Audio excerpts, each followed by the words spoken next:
என்னடா இது கடவுளை பற்றி சொல்லலான்னு வந்தா மீன் வறுக்கிற வாசனையும் வருகிறது பக்கத்து வீட்டில். அதுக்கு என்ன காரணம் தெரியுமா? இந்த லெட்டின்.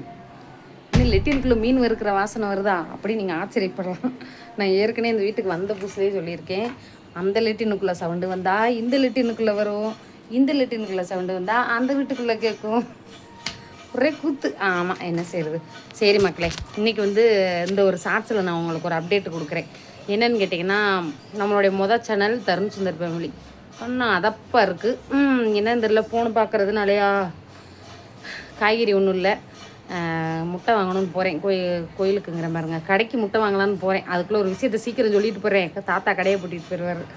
என்னன்னு கேட்டிங்கன்னா, தருண் சுந்தர் ஃபேமிலி மானிட்டேஷன் ஆகி எத்தனை வருஷம் ஆகுது? 3 வருஷம் ஆகுது. 3 வருஷம் இல்லைங்க, 2.5 வருஷம் இருக்கும். அதுக்குள்ளே ஒரு 10 வாட்டி சம்பளம் எடுத்திருப்பேன். இப்போ புதுசாக 2வது சேனல் ஆரம்பிச்சிருந்தேன். ஜனவரி 1ஆம் தேதி இந்த வீட்டுக்கு வந்தன்னைக்கு ஆரம்பித்தேன். நேற்று மானிட்டேஷன் பண்ணிட்டேன். கோச்சுக்கிறாரே, இன்றைக்கி 3ஆவதாக ஒன்று ஆரம்பிச்சிருக்கேன். அது எதை பற்றின்னு பார்த்தீங்கன்னா, இது வரைக்கும் இல்லாமல் புதுசாக கடவுளை பற்றி ஆரம்பிச்சிருக்கேன். அதுவும் நல்லபடியாக போகணுன்னு வேண்டிக்கோங்க.